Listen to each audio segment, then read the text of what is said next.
Right, well, it's another beautiful day here, and even better actually, well, no, I don't know, but even better I think is that the leaves are all starting to come out.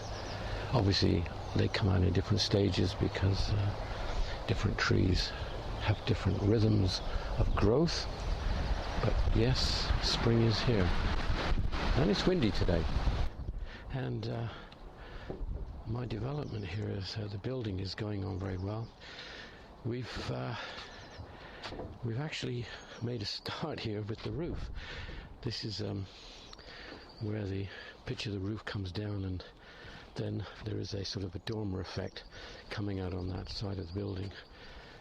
The other side of the building will be higher where the roof pitches, but all will become clear in the next few months or less, I hope, because I'm hoping that now we're going to be able to get the roof built in the next few weeks, because we've almost reached plate height. This actually is the plate height, the height where the pitch of the roof will rest on. Actually it rests on the inner walls here, but this is where the roof on this side will end, so this is all complete. And hopefully I've got to get some more scaffolding put up. I think it's coming next week to get this lifted up another lift, and the timber, which is all down there, can be brought up, and the carpenter can work on this construction, because the roof is going to be that noises the scaffold boards as I'm walking around, if it comes out on the camera. The roof is being constructed on site here, so here's the other side with this bit where the roof will come out. So we're almost complete here. That's all going reasonably well.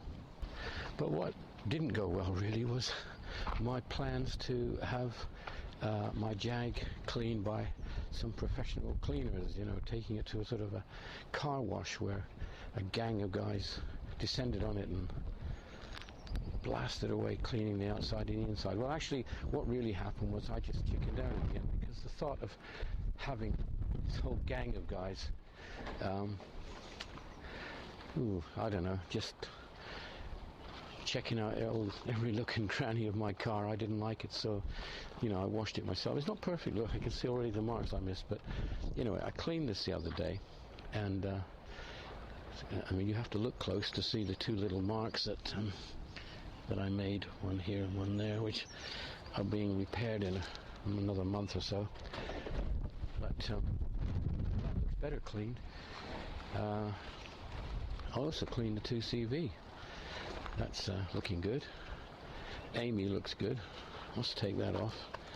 It's almost a year ago that we went down to Brighton. Now I am going to do the Brighton Classic Car Run again this year, but I will be doing it in the car that I normally do it in, all being well. That's the Dodge. And the Dodge has been tucked away here from the dust and dirt, really, for the last couple of months. I started it up probably back in February sometime, and really just left it now. I think I may try and start it up tomorrow, actually, if the weather's as nice as it is today, maybe, and take it out for a drive. That I may include that a little bit later on in this video, just see how it goes. When I took the Jag out to clean it, I put the Mercedes back in its place here, and I'm actually going to move this, because this is the culprit that my Jag hit. So that's why the Mercedes is really quite away from it. I had this under cover, and the trouble with the cover is that it does protect the car from the rain and the frost and everything, but of course I'm always worried that it's crushing this mascot, and that little aerial That little aerial, incidentally, is original to the car. It was fitted new. Actually, it is a little bent by the look of it, and that's that cover, which is what I was worried about. Let's just have a look. Yeah, just straighten it up now. I'm not going to pull it too much. Now what that is, that's the aerial that was fitted to the car when it had originally had a car radio in it when it was new. And in those days, you know, there were car radios fitted, and they had a system of little, well, the microphone I think is still inside, up above the driver on the roof bit inside. So all that was wired up, but I left the aerial at the time. I thought it looked neat, and anyway, there's obviously a hole in the roof, but I thought it looked different. But there again, you see it's got knocked or bent because of the cover that I had on it. That's the problem with the cover. So I'm now debating whether I just leave the Mercedes undercover for a bit, and maybe see if that undercover in here, and let the Jag sit outside for a bit while it's not too bad the weather, because I am actually going to be building a carport in the next few months, hopefully, which will give a new home for a couple of my cars. Well, here we are, actually tucked up nice and cozy and warm, actually a little too warm, but in the Aventime, but the Classic Car Weekly, and you know, this is hang on, just to show you, look, this is from September 2018, last year. So it's just an old copy. I have this every week, and I'm sort of behind. I'm probably about 3 or 4 months behind. I'm probably reading January's at the moment, because I tend to read them almost from cover to cover, and I don't get a lot of time really, so I'm falling behind. But I just picked this one up at random, and I thought, well, what could I find in it? And actually I found quite a lot, I think. And it's the question that I'm always talking about recently, or I have been talking about recently, which is the question of classic cars versus the concept of the fact that, to me, they're just old cars. Well, some of them are more desirable than others, and some are of great historical interest, really, in terms of design or the way they fit into our historical past. But, you know, just taking a few things, I mean, desirability and what we look at a car as, to a certain extent, it differs from person to person, but there are trends. So, you know, most people would say, and this is a case in point here, most people would say that a Aston Martin is a highly desirable, high-end supercar almost, and a Jag is also very desirable, but more middle of the road and obtainable by most people, or a larger number of people. But in truth, in recent years, there was a period where we could almost say that these cars were the same car. And when you look back, you have to question maybe, what is the difference? So now here's a good example. Just under £4,000 is an XK8, Jag sports car. I mean, with almost identical design, and obviously I'll be criticised for saying that, but almost identical design to the equivalent car, which was an Aston Martin. In fact, at the time, both built, as I remember, by the same company who owned them, and at least it was Ford at the time. And from what I understand, and what I've been told from people who actually worked for Jaguar, that, you know, many of the parts were interchangeable almost between the Jag and the Aston Martin in that period.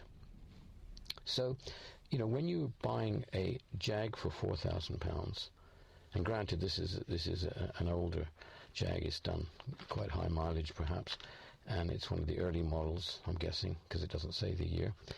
When you're buying one of these for £4,000, and they are about in good condition with relatively low mileage, and then you compare that to an Aston Martin of the same period, same age.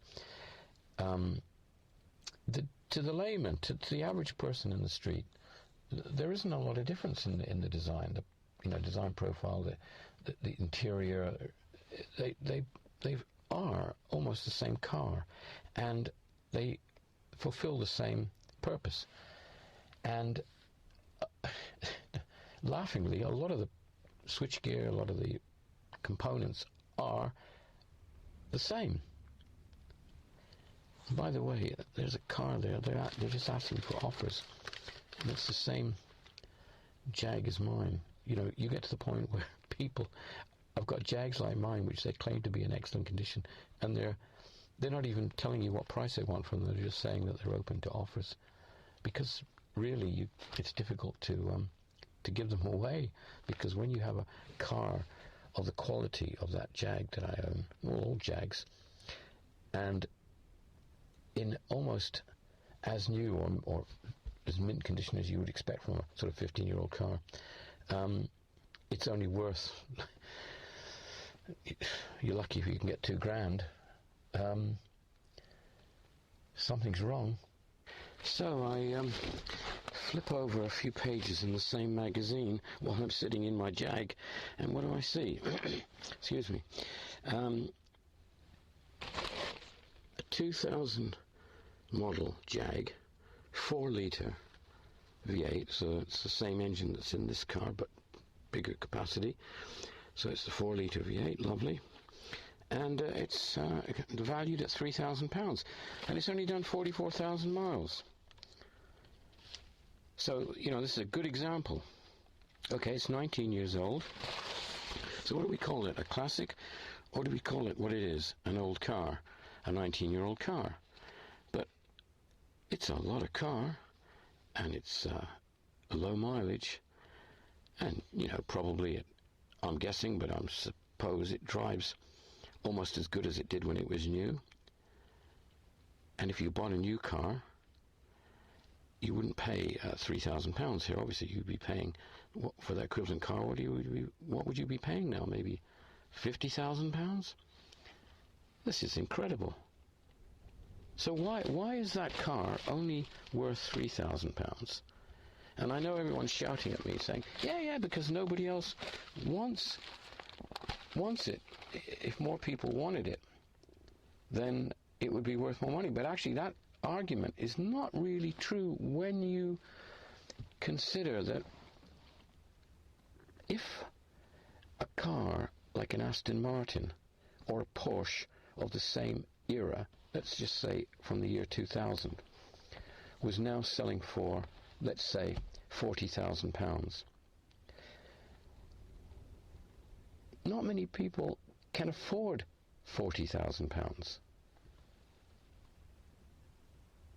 Is the number of people that can afford £40,000 equal to the number of people that would actually like to buy a car for £3,000? I suspect probably similar. But I don't think the difference is that great that it justifies the jump in price. Now, okay, the Aston Martin, it would then be argued, is a far better car than the Jag, but I frankly doubt that. Because when you read a lot of the articles regarding Aston Martins in particular, they're no different to anyone else or any other article that you read on a car. You hear them talking about all the problems to look out for, all the fact that they rust just as bad as an old Vauxhall, or they have knocking noises coming from bare wheel bearings after 30,000 miles, and brakes get heavily used because of the performance, and they need to be, and the car needs to be serviced because the engine is stressed so highly, and so on and so forth. Oh, and there's problems getting replacement interior parts because the volumes they were made were so low, or or whatever. The same old stories that reviewers and commentators make about this car. So what difference is there? I think people fall for this desire that an Aston Martin is an Aston Martin and an old Jag is just an old Jag. Actually, they're all, or both of them are old cars. I would guess, no, I would do better than that. Gee, I would put money on a bet that in 20 years' time, all things being equal, this car and others like it, this 2CV, will still be able to be driven. And that car there, which I love, will probably be just existing only in the collection of photographs that I have of it, because I cannot see how that car will still be driving on the roads in 20 years' time. And there are a number of reasons for that, and they range from legislation to practicality of actually keeping them physically running. That car will have components failing. That Jag will have components failing on it that ultimately will not be able to be replaced or repaired. This car, less components to fail, but most of the ones that could or will either be able to be repaired, replaced, or maybe alternative components can be used. But then, in addition to that, which I've already stated in a previous video, I believe that this car will be utilized with electric motors, because if you were to go out and spend maybe, I don't know, let's say £3,000 to have it converted to electric, this would be a really good car to do it in. To have that car fitted with an electric motor, perhaps, well, if it was even possible, because I say that because somebody was actually creating a system that would fit that car, it would be far greater proportionally than this one. Same magazine, look, 5-cylinder Ferrari. Yeah, I mean, it's a good description, really. I remember these when they were new. Fairly desirable.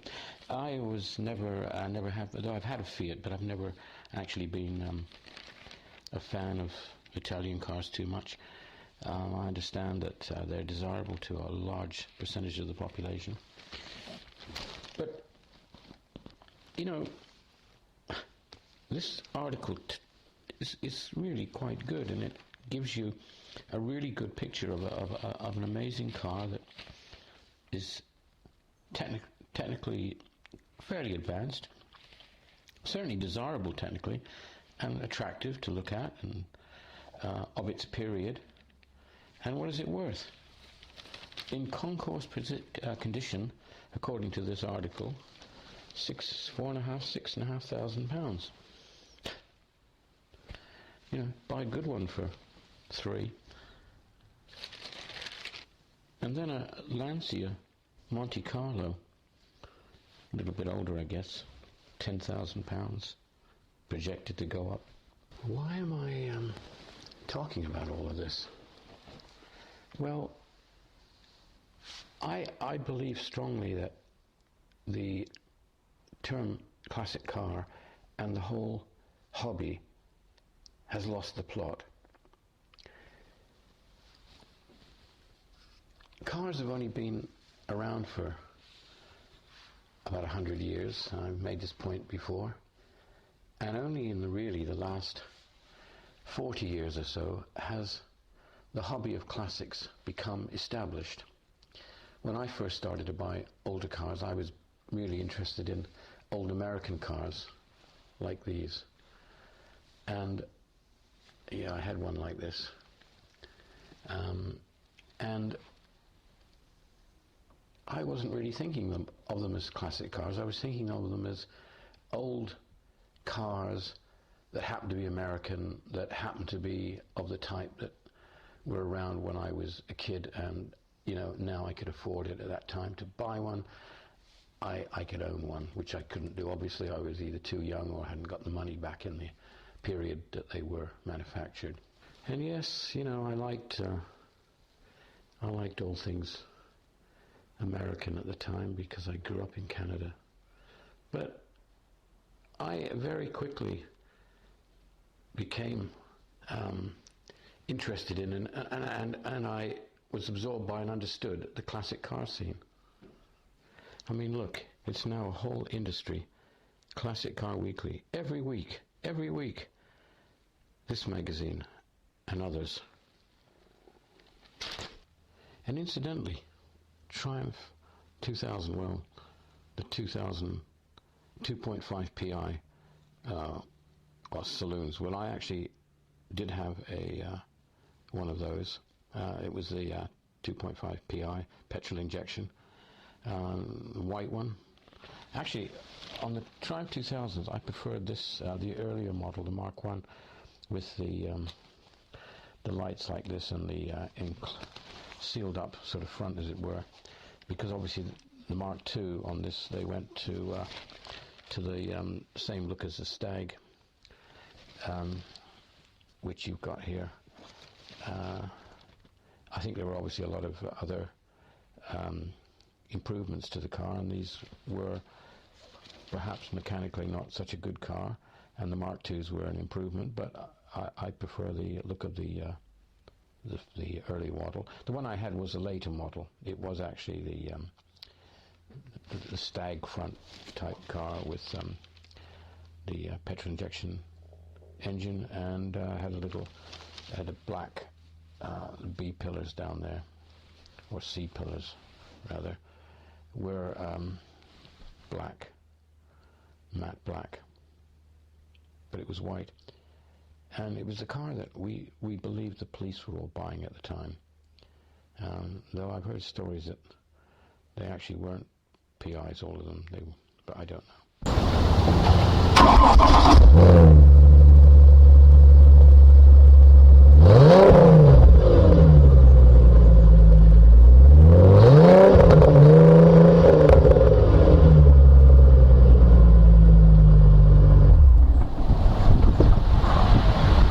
Right, so where's all this going? Where's all this headed? All this back and forth and sort of vague conversation I'm sort of having with myself. It's that I believe we've got to a point where two things are happening. First of all, every car now is being called a classic, and the point at which it's being called a classic is getting closer and closer to its production date than is even logical. This car here, yeah, I'd love to call it a classic, because why? Because it's an old car. There's not many around now. You can't buy them, obviously. I mean, new. Nobody wants them second-hand, and they'll probably all begin to be discarded and crushed in the next few years as a lot of the components in them fail, and their value is so low that nobody wants to spend, more than even £1,000 perhaps repairing a car that's only worth 2,000.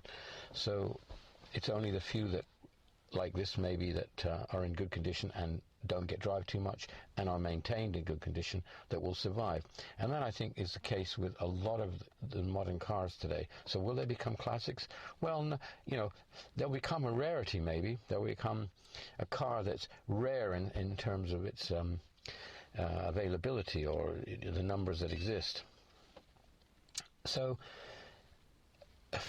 trying to forget the word classic, let's say. So we've got all these old cars, and every car that becomes old becomes desirable. But the funny thing is, because of this business of desirability, cars that actually are really of interest and are really something that we should look back and say, that car played a major part in society, or is of real technological interest or cultural interest. We ignore them. Now, a lot of those cars, I'm just giving a few examples off the top of my head now, the Allegro, the Austin / Morris 1100 variants, the Capri, well, no, it's really quite appreciated. But the cars that weren't appreciated, I mean, even this one, but these cars are just going to be forgotten. And even ones that we think are appreciated, like maybe the 50s Vauxhall classic, sorry, not classic, well, actually the classic, yeah, the 50s Cresta, and the classic. I mean, that was another car that in the early 60s, the Ford Classic, which certainly aped American styling. It was like the Ford Sunliner, wasn't that the convertible one, which I recall had that shape, and the Capri was exactly the same. Well, the Capri and the Classic, two different cars really, well, same car, different roofs and number of doors. But all right, I'm rambling again. Right, well, okay, to save everyone getting bored, I'll attempt to start this up. So, full choke again. Now, the last time I tried, don't forget, I had a new coil fitted to this, which I thought would, and a non-return valve on the carburetor, which I thought would solve its starting problems. It didn't work too well, but I did try starting it without pumping it, which is what I used to do. So, sitting here for a couple of weeks now, what am I going to do? I pulled the choke out. I'm going to start it, but shall I pump it or shall I not? Pump or not pump? I'm going to pump. Because, yeah, right. Put the clutch in, turn the key.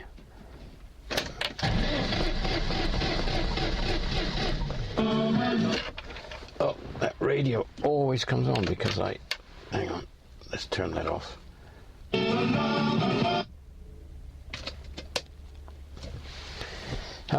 Right. Well, this is normal for this car. It is normal. Churn it and churn it and churn it after it hasn't run for a while, and then it fires up as if there was no petrol there in that carburetor, and as soon as it pumped in, it fired away. I don't know the answer. I've had it in with my friend, the expert, and as I say, fitted a new coil, fitted a non-return valve. Is it the carburetor? I don't know. Anyway, it's running well, better than I am. All I'm doing is talking about old cars. Or should I be saying classics? Now, this car, would we say this is a classic? Well, I'd say it was an interesting car. I'd say it was a car that's going to have more longevity than most. It's a rare car in this country. I don't think there's many left. I think the ones that are left are actually in good condition. There was a recent meeting that was videoed, and there was a number of them there, maybe half a dozen. They all seemed to be in lovely condition, beautiful, well presented. And I think anyone who's going to have one of these cars now is going to keep it in that condition, I would hope. And it's easier to keep it in. Now, as you know, I mentioned before, I have got a little tiny rust problem coming on the bottom of this window. So it's going into, to have that done, I got the window out. Sadly, the window will have to come out, and all that to be seen to. And I've had a tiny spot at the back which kept returning, and I had that repaired by having a piece of new metal welded in, but we were only talking about an inch square size. But fundamentally this car has no rot in it that I'm aware of. It's just little areas of rust coming through where water's got through into the shell. And I really do want to keep it as well as I can, because you know, eventually this will outlive me, and somebody else will presumably and hopefully want to look after it. Right, well, we'll let this tick over. The choke is in, and we'll let this just tick over for a bit.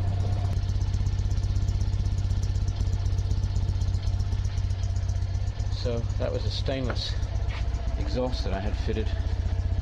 Another thing I did to it recently. Well, let's try the good old 2CV.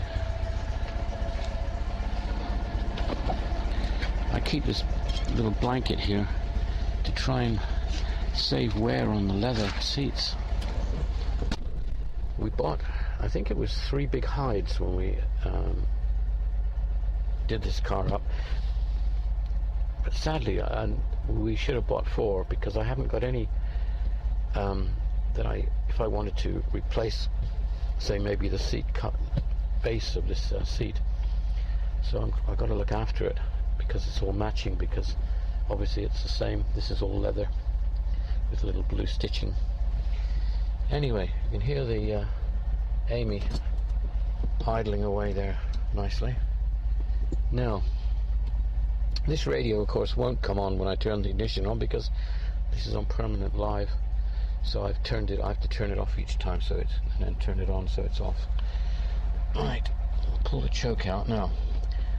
This one had the new coil, basically had the similar fix than the Amy. Now what I'm going to do is I'm not going to touch the throttle to start off with. I've pulled the choke out, and I'm just going to turn the key, see what happens.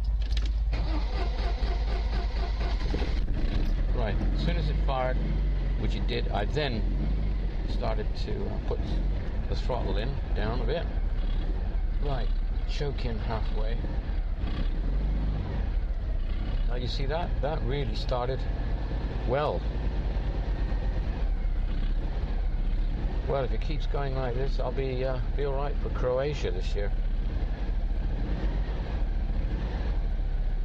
This is another little thing that I fitted to this car. I mentioned it before, maybe on my previous videos. That's the washer button, and it's such a lovely button. I mean, how can it be that I can be enthused about a button, but that one is really good? So if I just push that, and you can see it, it's not raised. I mean, I can hardly get my nail underneath it. But if I push it, whoops, that's really good. I mean, it's funny, because all the switches and knobs that I've had fitted to cars over the years for washer systems that weren't originally fitted as standard, and I've had these, and this one, why didn't I know about this before? It's just such a good system, and it looks so good, and brilliant. Really pleased with that. I'll just put this choke in now. So I've got 4 cylinders collectively firing away, burning fuel and polluting the atmosphere. Well, maybe it's helping us get the planet warmed up a little bit, because it's quite chilly out here today. Well, they make a nice pair. They're talking to each other in unison almost. That one's running faster, and they were both set up by the same guy.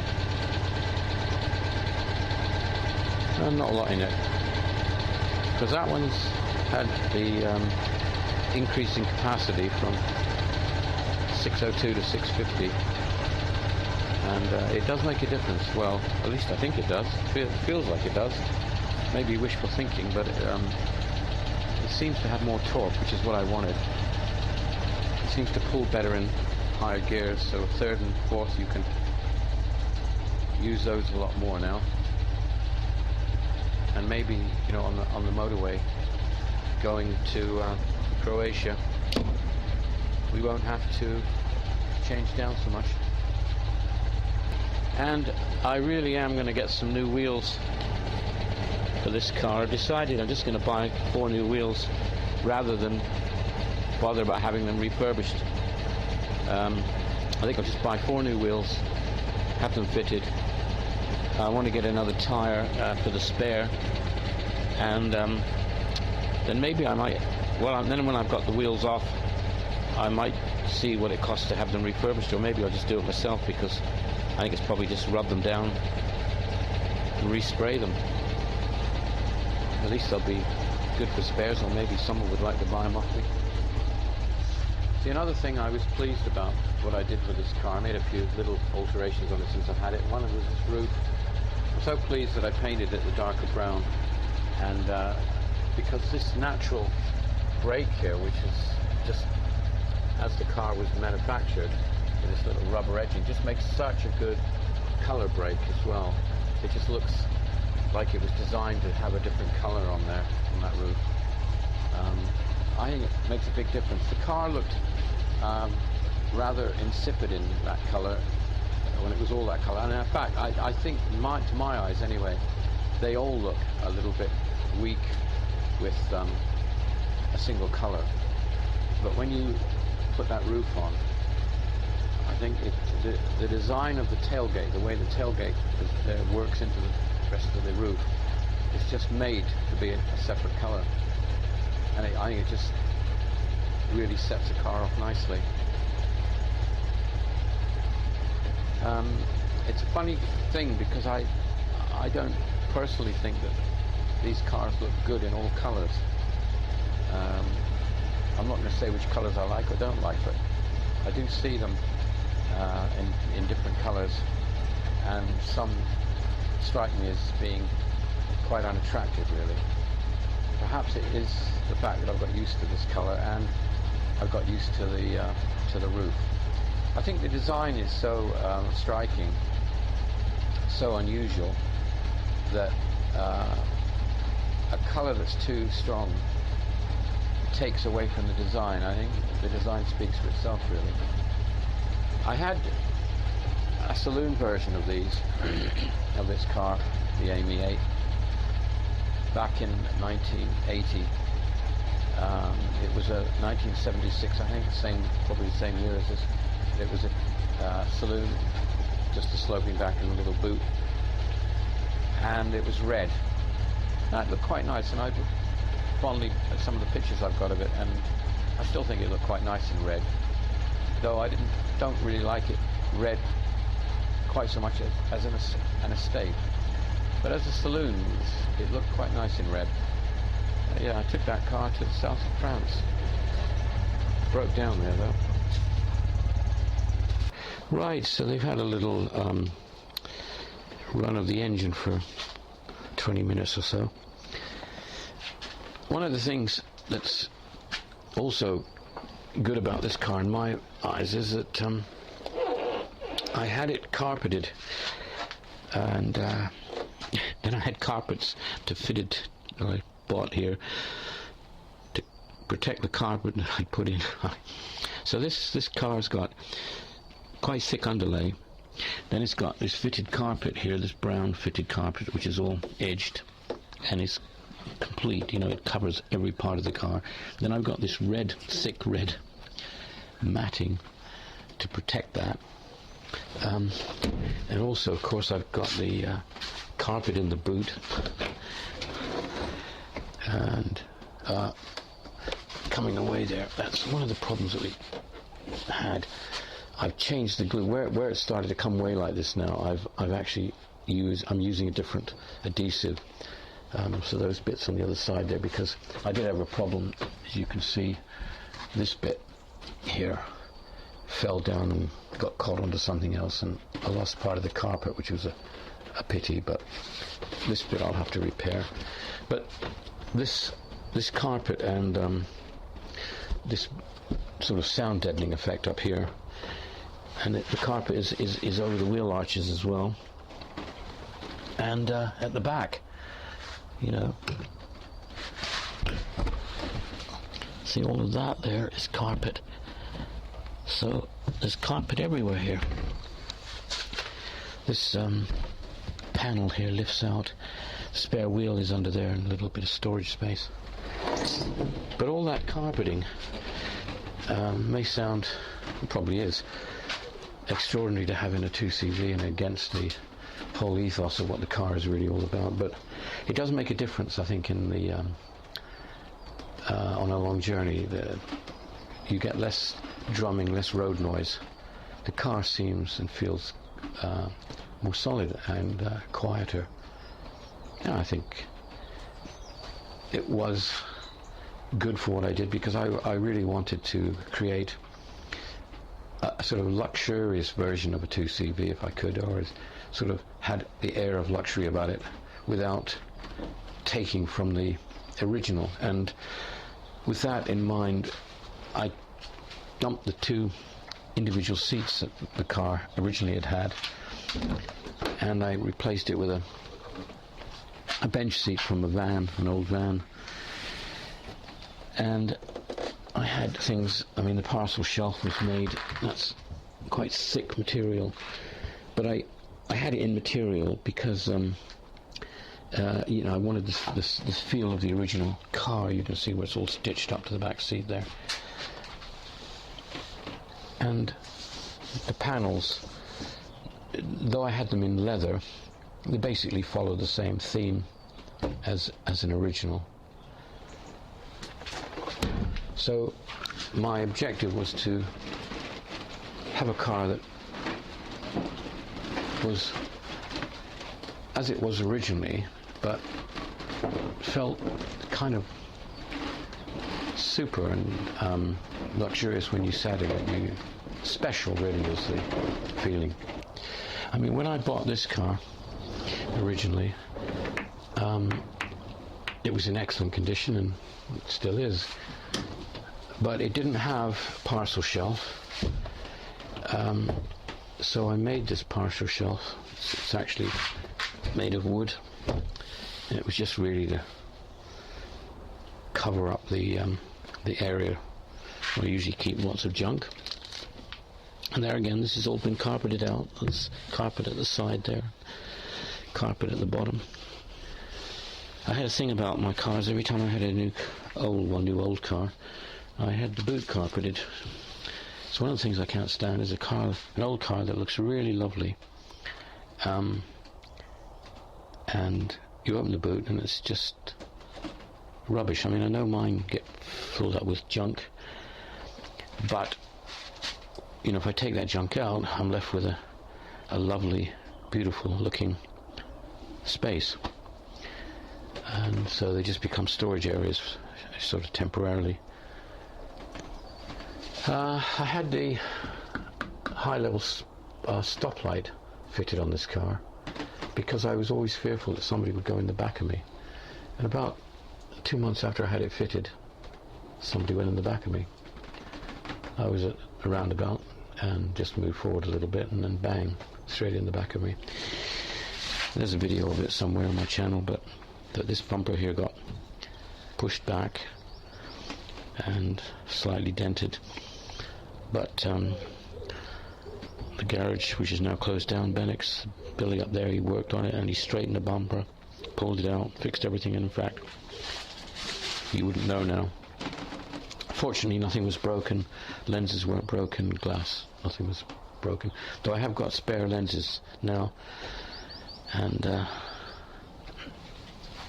in case it happens again. But it shows you that maybe it was that light that brought it on.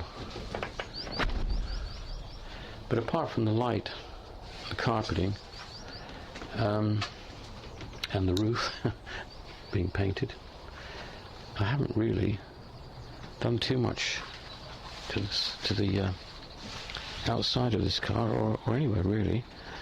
It's all pretty much as I bought it. I've changed the coil now, and the exhaust, put the stainless exhaust on it.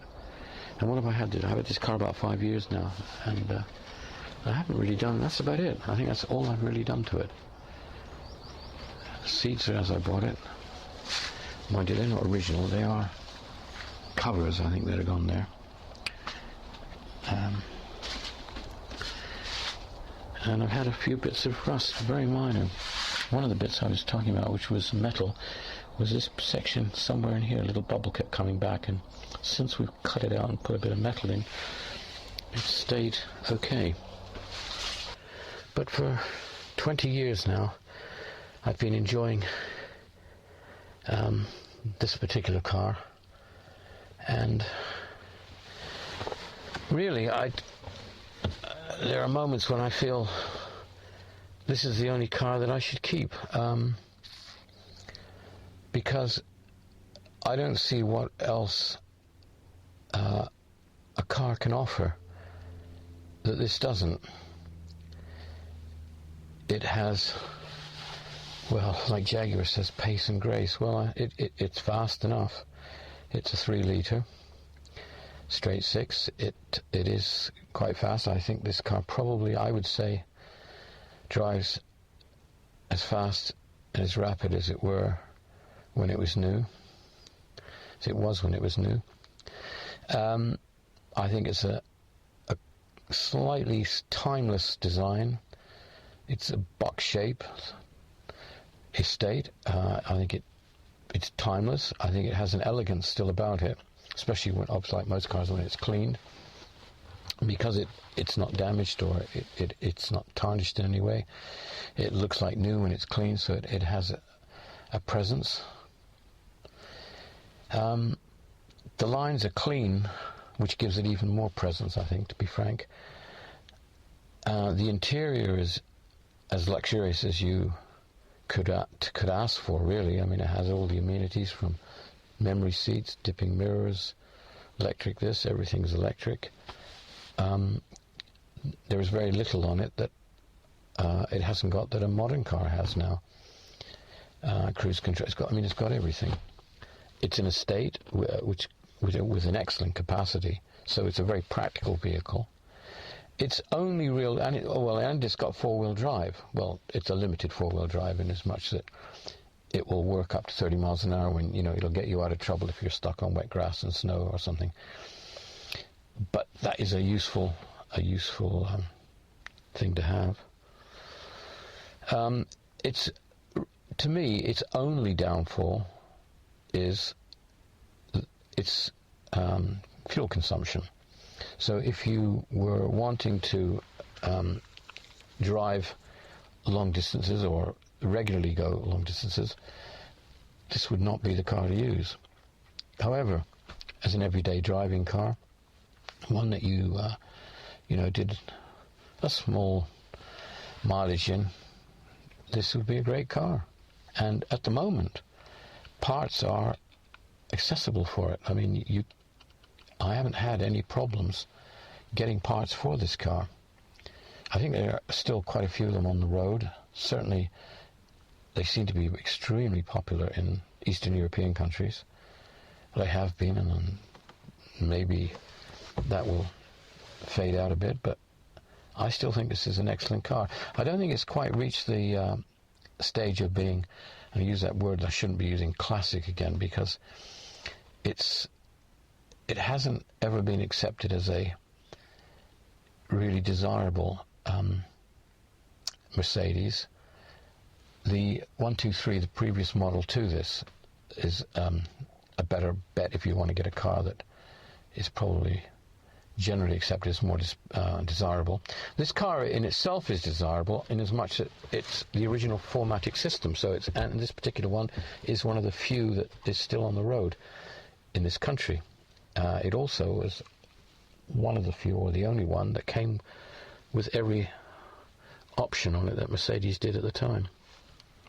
So this has a unique value to it, I feel, which in a way is one of the reasons I don't use it as much as I would, because I feel that after 20 years of ownership, and it's still being relatively in the same condition that it was when I first bought it, I should try and keep it that way. And driving it every day, you know, is not going to do that. But, you know, look at the interior. I mean, it's done 110,000 miles, basically. Most of it.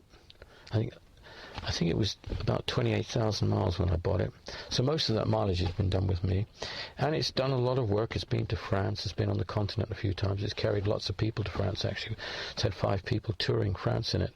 I've had dogs in it. Carried rubbish to the tip in it. Went through a few periods when I wasn't too bothered about it, particularly when, you know, maybe 10 years ago, I'd sort of gone off the boil with it, really, and I'd got so many other cars. But since I've decided that it was so important, really, to me, and possibly just as a vehicle, I've spruced it up and tend to take more care with it now. But as you can see, it's in excellent condition still. Headlining and everything works. Sunroof will work. Everything works on it, except one thing.